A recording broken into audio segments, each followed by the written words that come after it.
stop judging people and categorizing them. That's the last thing what you want to do. What you want to do is you want to understand them. You want more understanding and less judging in your life. And through that power, you will feel the necessity for approaching life in this way.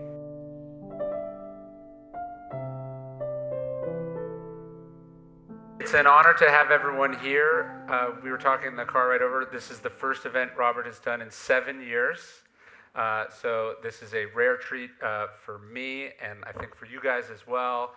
I was thinking as well, it was almost 12 years ago that I started as your research assistant. I thought it was longer. I think it's been about 12 years. So you it's were 19 years old. I was. So it's incredible to be able to interview you. And you look the same. Is that a compliment? Yeah. Okay. You look the same too, actually.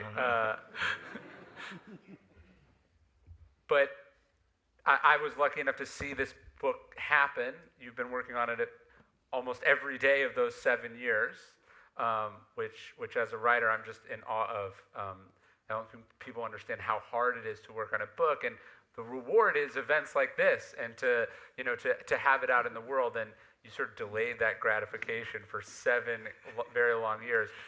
Why did you choose this topic? Like, why this book and why right now? Well, it's a bit complicated, so bear with me. Over the course of several years after the publication of the 48 Laws of Power, I received thousands of emails from readers who came to me with their problems. And also I was approached by hundreds of people who wanted one-on-one consulting for their problems as well. And after much thinking, deep thinking about these experiences and my own experiences with people I knew, I came to the following conclusion. Namely, that we humans, and I include all of you in that category. That's high praise. Yeah, it is. We have a dirty little secret. This secret is nothing to do with sex lives or fantasies or anything as exciting as that. Rather, the secret is that all of us, to some degree or another, are in pain. And it's a pain that we don't discuss or even understand. And the source of this pain is other people. Hell is other people, right? Sartre, exactly. Yeah. Thank you. Meaning our kind of disappointing, superficial, unsatisfactory relationships with people.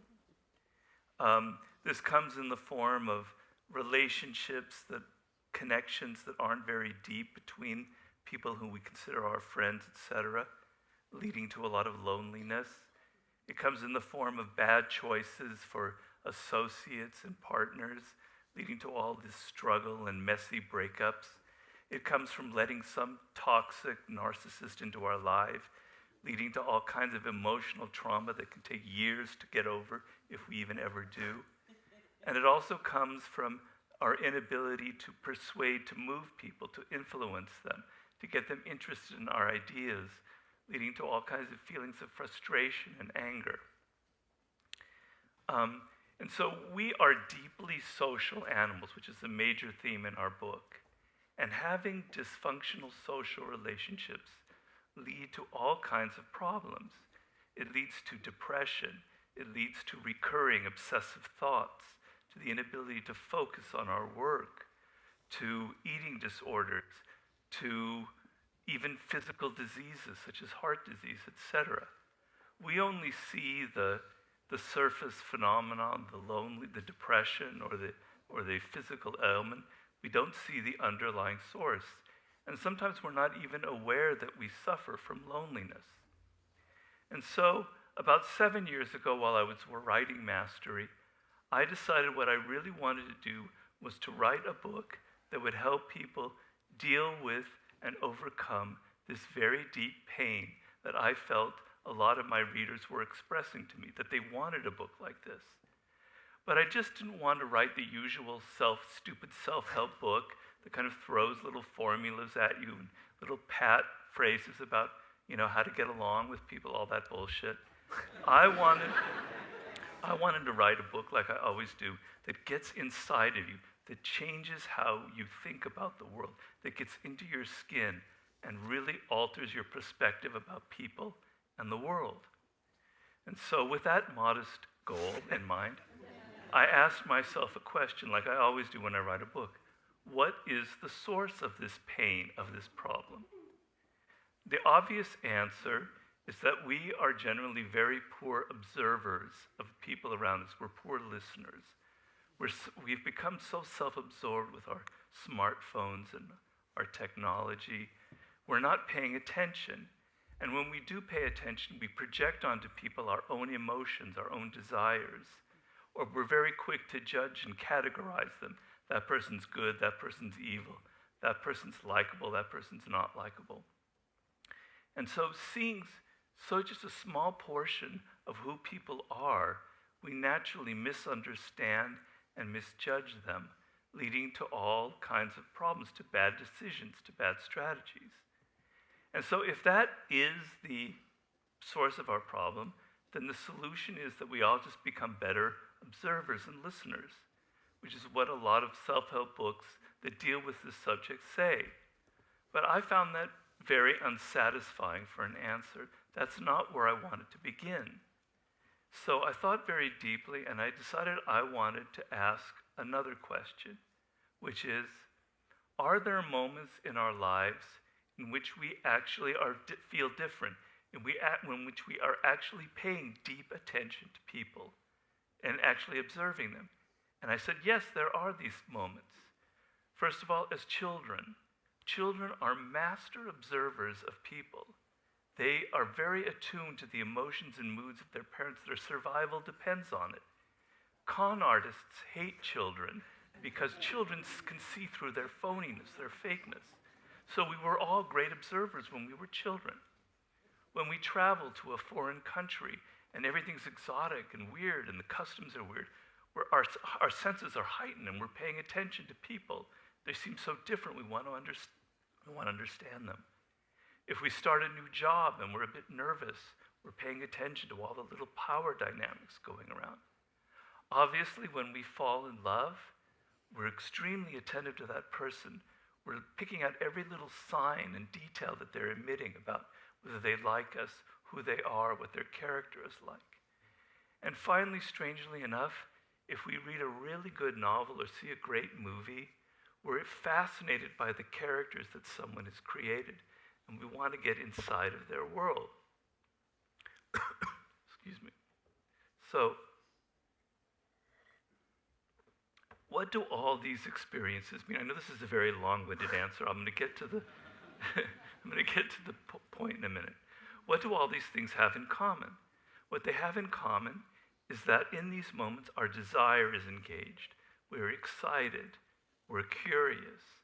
We feel the need to pay attention to people. Our survival could even depend on that. So when we're excited and curious and we feel the necessity, suddenly our eyes come to life and we're watching and observing and we're getting inside people. And also in these moments, there's less of our ego. We're getting outside of ourselves and into the world of other people. Normally, we don't feel that way. We actually have low interest in the people around us. I hate to say that, but it's true. We're the people that we deal with every day, we kind of take them, they're too familiar to us. They don't seem exciting. And we feel that our own thoughts and our own world is more interesting than theirs. We have our own needs and our own problems to deal with. So I decided, what if I could write a book that would bring you back to those positions that you had in those moments? If I could make you feel like a child again, if I could make you feel like those moments when you were in love or when you were traveling to a foreign country, where you were excited and curious and really wanted to probe inside the minds of the people around you, that would change everything. You wouldn't have to suddenly imagine you were a better listener or observer. You would become a better listener and observer.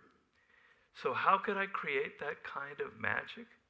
by taking you, the reader, and leading you deep inside the inner worlds of the people around you and making you see what their fantasies are, what their lives are like from the inside.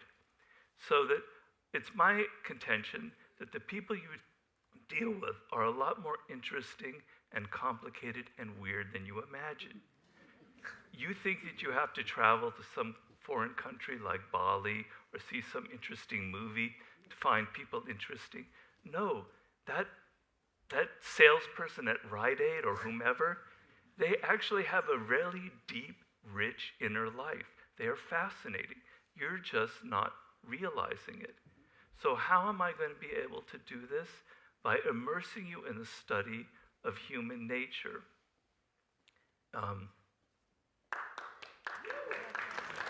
And making you, thank you, and making you become aware of all the signs, the hidden language that people reveal that show what's really going on in their lives behind all their fake smiles and the masks that they present. And I'll do that by teaching you the language of nonverbal communication, how to differentiate a fake smile from a real smile, how to read the language that eyes are, how to tell a deep narcissist by their facial expressions. And believe me, you can see a deep narcissist by just looking at their face. I'm going to teach you the language of character, how to actually see the signs of what a person is at their core through their patterns of behavior, and how to see the deep childhood wounds that they carry in their present life. I'm going to teach you the language of opposites. When people reveal some overt trait, like, the tough guy, or the saint, or the person who's so charming and meek, I'm going to teach you that actually they are the opposite deep down inside. That tough guy is riddled with weakness and insecurities. I'm going to teach you the language of the dark side, the shadow side of every human being, those repressed desires and fantasies that leak out in people that they don't want to reveal but that come out. I'm going to show you how to detect the toxic people out there, the narcissists, the enviers, the passive aggressors. And finally, I'm going to train you to stop judging people and categorizing them. That's the last thing what you want to do. What you want to do is you want to understand them. You want more understanding and less judging in your life. And through that process that I'm taking you through, I hope you are going to feel the power in this. You're going to be able to develop better relationships with your friends and partners because you're getting outside of your own little circle of thoughts and getting into their world. You're going to make better choices with associates and partners. You're going to avoid the toxic people. You're going to learn how to actually persuade people and confirm their self-opinion, on and on and on. And through that power, you will feel the necessity for approaching life in this way. And as I said, I will alter how you perceive people from the inside out. And once I get you to go that far, you're never going to want to go back to where you were before. So I'm sorry, that's a very long-winded answer. No, that's great. But we can call it here. That was, huh? We can call it. We're good. I know it's very ambitious, but I'm not saying I succeeded, but that's where the book came from. Well, I'm curious, you mentioned this idea of a dark side, and one of the things you've said in some of the conversations we've done about the book is you were saying, and I don't think it's in the book, but it's a great line, you said the first rule of human nature is that we deny there is such a thing as human nature. I'm curious why you think that is, and what is it that we're so afraid of facing about ourselves or about other people? Well, I tell you, about 7 years ago, I was in Sydney, Australia, excuse me, on a book tour, and I asked the people at the hotel, what should I see? And they said, go to the Sydney Zoo. And I hate zoos because I'm an animal lover, and I think zoos are like prisons. But I thought, okay, I'll go, because I really want to see a kangaroo. And you have to take a boat there, right? Take a ferry there. Yeah. I want to see a wombat, and I want to see a Tasmanian devil. This is my only chance. So I went there, and I saw the kangaroos, but then I came across this enormous pen of chimpanzees. And it's like 30 chimpanzees, an entire community. That's what they call chimpanzees. And I was like entranced. I stood there for an hour and a half watching them. I was so fascinated. They were so much like human beings. It was uncanny. There was the little child with the mother, and the mother was eating some food, and the look on that child's face was intense envy, it was just like a human child that doesn't like that adults have something that they don't have. Right. There was the alpha male suddenly walking around, and all the other chimps were walking behind him. It reminded me of seeing Dove at American Apparel, who was the strutting around, and all of the minions walking behind them. They were so human. But what was so interesting to me was to watch the other people who were watching the chimpanzees as well. They were so uncomfortable with this. They were giggling. It was clear that they were very uncomfortable.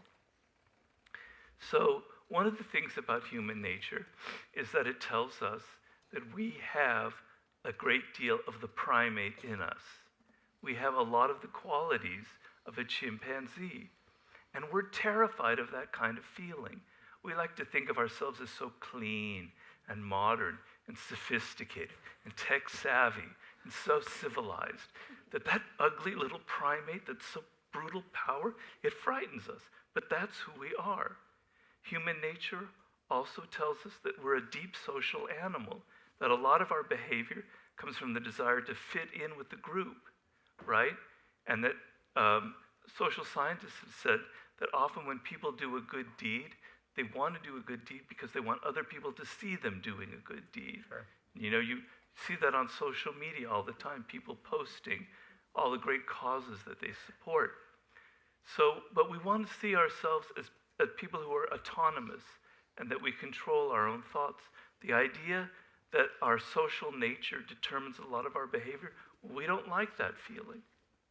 Human nature tells us that we're governed by emotions, not reason, that emotions are the primary thing that determines our behavior. And we like to think of ourselves as so rational Sure. above all that. But most important, human nature teaches us that all of us are cut from the same cloth, that we basically share the same brain, the same DNA, the same wiring.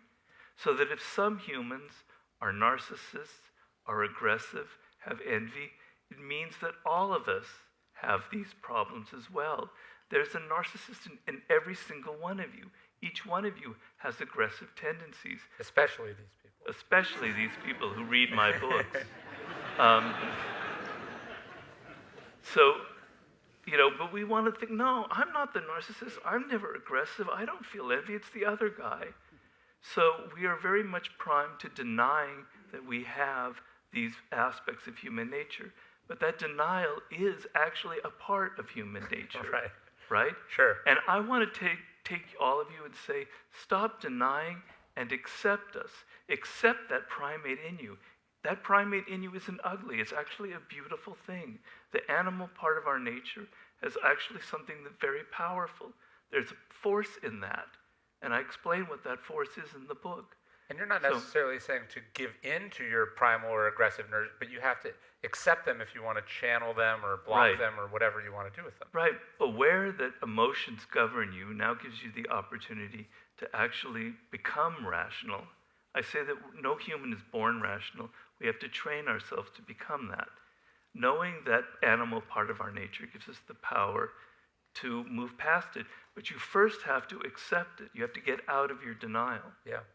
Well, and one of the things you talk about in the book is how one of the things our human nature does is it sabotages us. We Yeah. say we want to do something, but then our human nature, or we say we want to be a certain way, but then our nature sort of sneaks in. You work on this book for 7 years. You're probing human nature, the human experience. You're working on this sort of big, ambitious goal. What did you learn about your own nature, sort of having to sit alone with yourself for so many long hours? I learned that I'm insane, basically.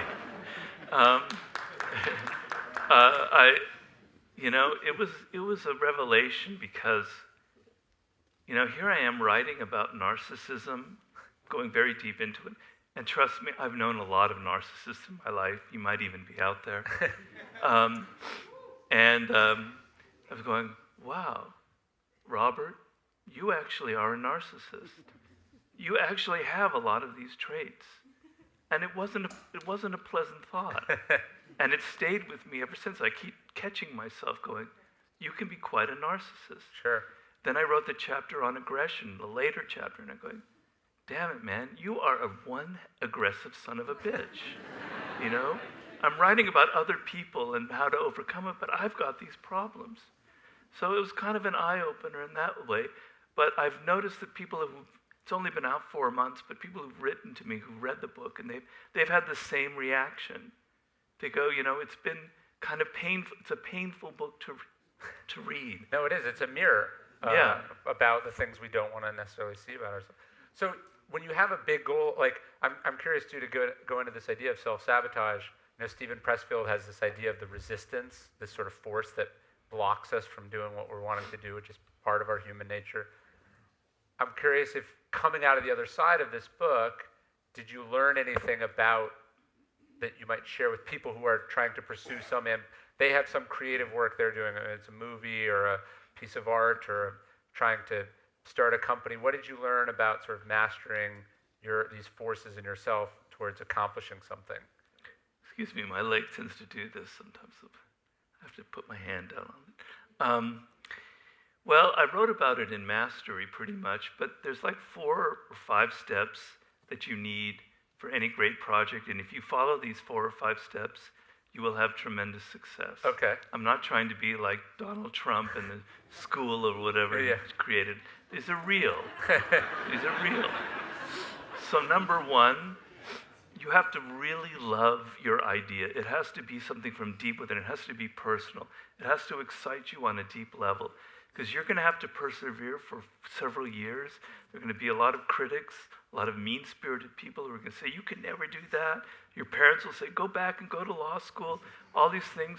You have to really love it to put up with all that crap that people are going to throw at you, right?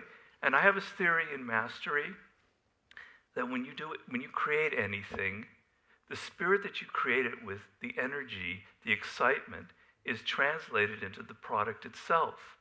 So when somebody writes a book just for money, you can kind of smell it when you read the book. It kind of reeks of someone just trying to get some, we can sense that. Sure. But when the writer is excited, it excites the reader. So the love and the desire you put into your project will translate. The second thing you have to do is you have to choose something that's just a little bit of a challenge to you. So if it's too big of a challenge, you will fail and you will blame yourself and you'll never recover. If it's not a challenge enough, you'll get bored and you won't. But if it's just above your level, so whenever I write a book, I choose something that's going to be a challenge. It's a little bit above my level. This one was a little too much above my level. But when something is a little bit more above you, it brings out all of your energy. You have to try harder. You have to reach a little more. And this will create a self-fulfilling prophecy. The other thing is, for readers who know, like my war book, you have to put yourself on death ground. Death ground is extremely important. Death ground means, it's from Sun Tzu, if an army is fighting with its back to the wall, it will fight with 3 times the force, because it's either win or die. Now, I don't mean you have to be that extreme, but you have to feel that you only have 6 months to do it. You can't wait 2 years to start your business. You have to start it tomorrow. You can't take 2 years to fulfill it. You have to give yourself 6 months. You need that kind of energy and that desperation to be able to rise to the occasion. The fourth thing would be, what is the fourth thing? I can't remember. Well, the other thing is, I know there's something I'm leaving out. The other factor, though, is you have to reassess your whole approach to pleasure and pain. Normally, we think of pleasure as something immediate and quick. We want to go to a movie. We want to have a date. We want to play a video game. We want to watch a great movie. To create something big and lasting, it's going to take time. It's going to entail some pain, some sacrifice. And what you need to do is you need to change your whole assessment of what is pleasurable. What is pleasurable is actually accomplishing something that you set out to actually reach your goals, to actually take the time to make something that's meaningful to you. I can tell you personally that fulfillment that I get from writing a book, even though it takes a lot of painstaking and tedious hours of work, is a feeling that is so superior in pleasure to anything else in life. It's like I could die tomorrow and it's okay. I did what I wanted to do. I said what I wanted to do. I felt like I helped people and I worked on it and I gave it everything I had. That is a much deeper form of pleasure. And I want you to reorient your sense of pleasure to these longer-term goals and not to these shorter-term goals. So those are some of the ingredients. I know I left out one. It's going to bother me. Four very easy steps for everyone to follow. I know there's something I left out, but anyway. No, I agree. It's writing books is not fun. Having the books are very getting to the other side of that challenge. That's the rewarding part. So you have to.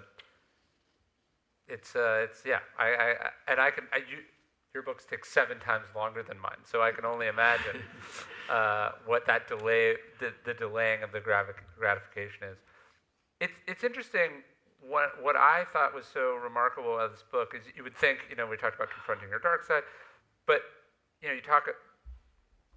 If the primary lesson in this book to me is empathy, that you're writing a book on the importance and the power of empathy, which maybe people who either loved the 48 Laws of Power or hated the 48 Laws of Power might not have expected to hear in a Robert Greene book. Well, the 48 Laws of Power is not as evil, and this book is not as soft and squishy as people might think. But I agree with you. I think that we're having a kind of a plague now of where people have lost their sense of empathy. They're so quick to judge other people. Everyone, especially in social media, feels so morally superior to other people. There's so much righteousness in the world, and there's not enough of empathy. And if you don't mind, I'm going to read you a quote from my book, from my brother in spirit, my favorite philosopher, Friedrich Nietzsche, who had a huge impact on me when I was a boy. And the quote is as follows. I don't have my reading glasses on. Is... He who really wants to get to know something new, be it a person, event, a book, does well to entertain it with all possible love, and to avert his eyes quickly from everything in it he finds inimical, repellent, false, indeed to banish it from mind, so that, for example, he allows the author of a book the longest start, and then, like one watching a race, desires with beating heart that he may reach his goal. For with this procedure one penetrates to the heart of the new thing, to the point that actually moves it. And precisely this is what is meant by getting to know it. If one has gone this far, reason can afterwards make its reservation. That overestimation, that temporary suspension of the critical pendulum was only an artifice for luring forth the soul of the thing. I love that idea of the soul of the thing. So empathy is you're trying to get to the soul of other people. You're approaching them with a degree of love, even if there's somebody that seems toxic or repellent in some degree. You're opening yourself up. Whoa, Ryan. Sorry. Your book is too heavy. This isn't my fault. Oh, it's the book's fault. I see. Write a smaller Blame book next other time. people. Yeah. That's one of the laws of human nature, isn't it? So, where was I? So, empathy is extremely important quality, and I'm trying to say in the book... You didn't have much empathy for me knocking this glass over. No, I didn't at all. We're going to talk about that later. And I maintain that one of the things in our nature that's extremely powerful is our ability to get inside the perspective of others and get inside their world. But empathy is a really hard thing to write about because it's not something you can quantify. We're such a culture that loves data and quantifying things. You can't really write a book about empathy in any kind of realistic, practical way because it's a feeling. It's a visceral emotion. It has to be a feeling. And we have this power because as primates for hundreds of thousands of years, we lived without the ability of language in our earliest ancestors. And we had to understand each other without being able to speak words. We're incredibly attuned to the emotions and moods of people around us. And I know in my life, I practice empathy on a very deep level. So when I'm out in the world, and I'm in a store or something, or wherever I'm out on the streets, and I see someone, I go through this process where I go, what is it like to be that person? What is it like to be them, to feel like them? You know? What is it like to grow up in a house? I imagine a background for them. And I use my imagination to get inside their world. And sometimes I get this sort of shudder, this feeling, like I actually can be them, that I actually can feel what it's like to be in their world. Now, obviously, I'm probably inaccurate, but I get closer to it than if I'm sitting there judging and criticizing them. And so I've been doing this for probably my whole life, because it's kind of what a writer does. A writer has to get into other people's skin. So you might say, well, Robert, it's easy for you because, that's who you are. You were born that way. But I wasn't born that way. It's a skill you develop, practicing it endlessly, using your imagination to get inside the worlds of other people. It's obviously a little bit harder to cross gender and ethnic lines and socioeconomic lines, but it's certainly not impossible. And I know I've done it on several occasions. So it's an incredibly valuable tool that each and every one of you is born with, but that you don't use. It's like a tool in your box that just lies there and just gathers rust. And so I know it's hard to talk about and write about in a practical way, but I did my best to sink into it and explain to you how you can develop this extremely critical tool. And that sort of ties into a political question I wanted to ask you, which is it seems like, and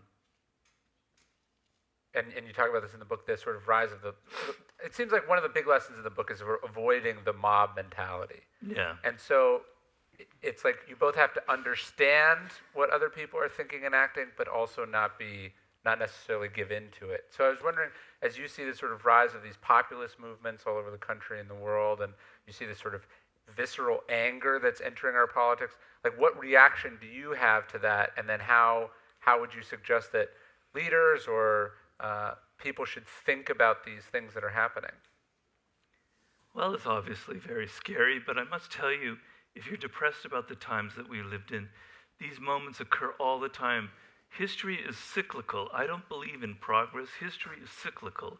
And this recurs over and over and over again, periods of intense tribalism, and then they pass. These bad days will end someday soon. Could take 10 years or whatever, but humans can't live like this for very long. We will somehow get over it. But it's a very troubling time to live through. And if I were a politician now, let's say I was whispering in the ear of a Democratic politician to sort of get rid of this evil empire that has taken over our country. Excuse me for getting political for a moment. I would say that the greatest danger is to fall for the divide and conquer strategy. One of the oldest military strategies ever is divide and conquer. In military terms, they call it defeat in detail. It means a small army can defeat a large army by putting it into pieces, by breaking it up and defeating each of those pieces in detail. And it's what dictators and tyrants have used for centuries. By polarizing, by dividing the public, by splitting it up, a small coterie, a small group of people can govern a huge country, right? Because the numbers are against them. If people were really being able to act out and join together and oppose this authoritarian leader, they wouldn't last. So they divide and conquer. CEOs do that. Dov Charney was the master of that. That kind of leader, he knows how to divide and conquer with his employees, pitting one person against another, and he's the one who rules it. So Trump is a master polarizer. It's the source of his power. He's able to divide the enemy up and get them to fight amongst themselves, and he can then ride in with his 38% to victory, right? That's the source of his ugly, evil power. And it's the source of all authoritarians, divide and conquer. So to counter that, you have to counter his strength, and you have to play the numbers game. And the reality is in America right now that there is a 1% and there is the 99%. And probably most of us here are 99%. I know I am, right? And the vast inequalities in wealth in this country are not healthy. There was an excellent book that I encourage you to read called Why Nations Fail. And one of the main reasons in that is incredible discrepancies in wealth, which means that there's no money left over for education, for infrastructure, for large projects. So somebody who's fighting this force has to realize that we have the power of numbers, right? We have the majority of people on our side. We're not going to fall for the divide and conquer strategy. Okay, that's the number one thing. The second thing is a leader today has to understand the zeitgeist. I have a chapter on that. I recommend reading chapter 17 about generations and zeitgeist. And the zeitgeist that we're going through now is a very radical shift in spirit, I feel, that isn't out there yet, but that is going to be what's happening in the next 10 years. A new generation is taking over, the millennial generation. They've been much criticized by people my age, I think unjustly so. But millennials come from a generation, and it's part of a pattern that is much more community-oriented, that is much more about the collective, about working with the group. They've reacted against the previous generations that were all about the individual and the entrepreneur. So the politician today has to be very, very attuned to the zeitgeist and what's happening, what the future is. And so I think those would be the two elements that I think would be a successful challenger. I could go into greater detail, but I don't want to. No, I think that makes a lot of sense. And maybe I'd add to that, and it's a theme in the book, is sort of not reacting emotionally to things that you see. Like one of the things, not only is Trump very polarizing, but he's polarizing because he sort of sped up the news cycle. So everyone's reacting to things all the time instead of doing, Pericles is one of the heroes of your book. He's just sort of like, no, let's step back and look at this thing from a distance, right, and become rational, as you're saying. Yeah. We have trouble doing that. Well, he knows how to push people's buttons. He's a master entertainer. Television is his realm. He follows one law of power. People blame me for Donald Trump being president because of the 48 laws of power. And believe me, that's my worst nightmare in life. But there is one law that he's the master of. He's probably the greatest genius that ever lived at this one law. Can you guess what that is? Thank you. He's an absolute master at court attention at all costs. He sucks up the media attention. He's absolutely brilliant at it. Every day there's some new outrage. When somebody in his administration is about, you'll see this every single time, is about to get hauled into the Mueller investigation and indicted, he does some outrageous thing in the Middle East or with NATO or with Merkel to draw attention away. It's unbelievable. But it's because we live in a culture that is so easily manipulated that way through Twitter, that we're so into these, we're so easily manipulated and fall for this kind of thing. So yeah, you need a politician who comes in with a larger vision, with a grand strategy for defeating him, and not get distracted by all of these little... But also just the world needs to be, like the audience needs to be less prone to outrage, because that's, like I was reading this interesting thing, like Trump loves to watch cable news, but he actually watches with the sound off.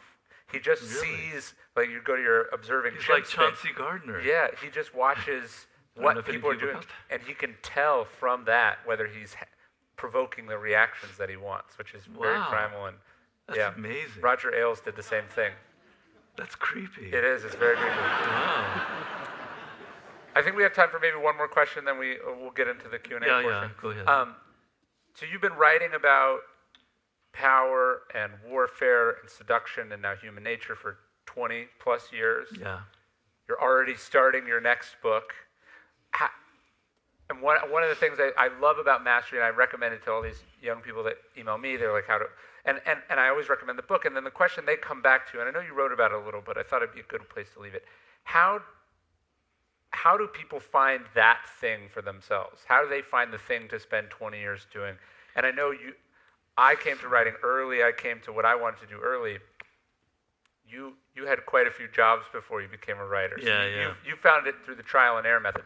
So how do people discover their life's task, whether it's writing or whatever it is? I'm sorry about my leg. It's all right. It's like Dr. Strangelove. I don't know if you see this on.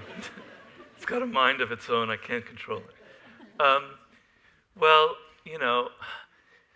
there's several steps. The first thing is you have to know yourself deeply. You have to go back into your childhood. You have to know. The great psychologist Abraham Maslow called it impulse voices. He noticed that babies at a very early age know what they want. They like this food. They don't like that vegetable. They want to eat this. They want to go there. They want to grab that shiny object. Babies have a series of likes and dislikes from a very early age. This is extremely human and powerful. You had that when you were 3 or 4 years old. You hated this kind of activity and you loved this other one. You don't like math, you're drawn to words. There's a great book I recommend for everyone called The 5 Frames of Intelligence by, I think it's Howard Gardner. Yeah. There are basically 5 forms of intelligence. You have one of those forms of intelligence, inevitably. It could be kinetic, which is moving with the body, which is a form of intelligence. It could be verbal. It could be patterns in mathematics. It could be dealing with people. What is the form of intelligence that's natural to you?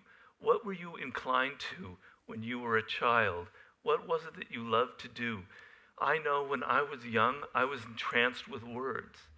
I can remember in the 4th grade, the teacher did this activity where she put up the word carpenter, and she asked us to come up with as many words that we could spell out of the word carpenter, like, ant, different words you could pull out of it. Car. Wow.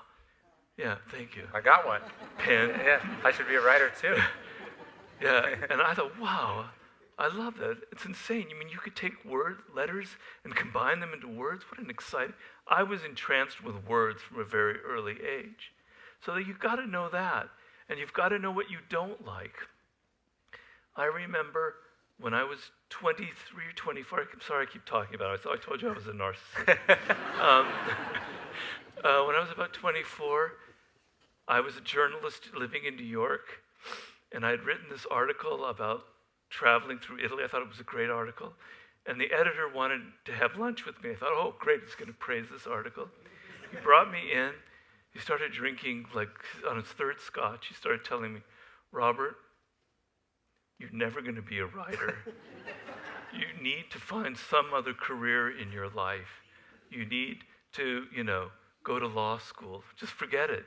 You don't have the tools. Your writing is all over the place, etc.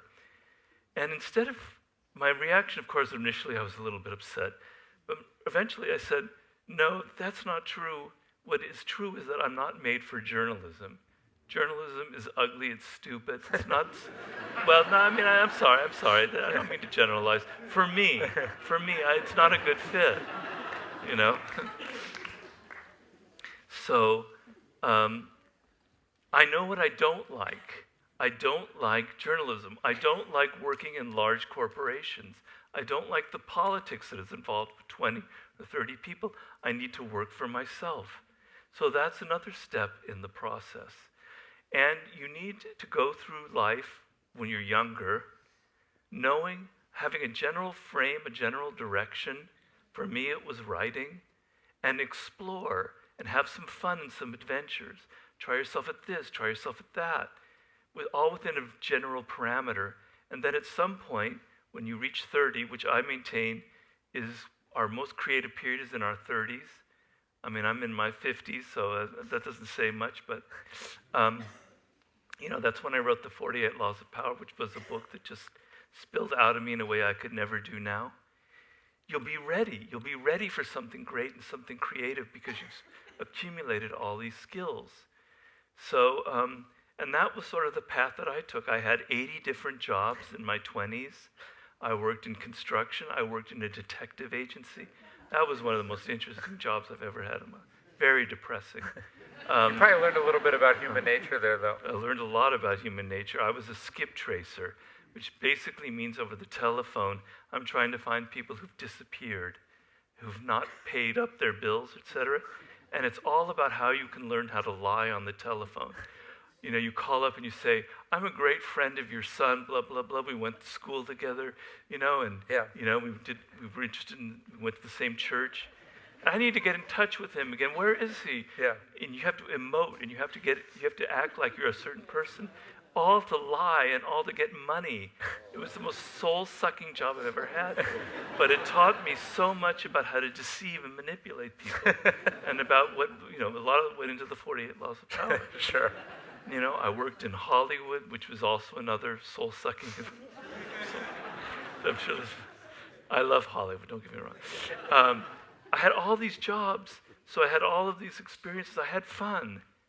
And then when somebody came to me with an idea for a book, asked me for an idea of a book, and I spilled out my guts about the 48 Laws of Power, he loved it. I was ready to write that book, which I wouldn't have been before. I don't know if this is very practical advice or not. No, I think so. So it's try lots of things, figure out what you don't like,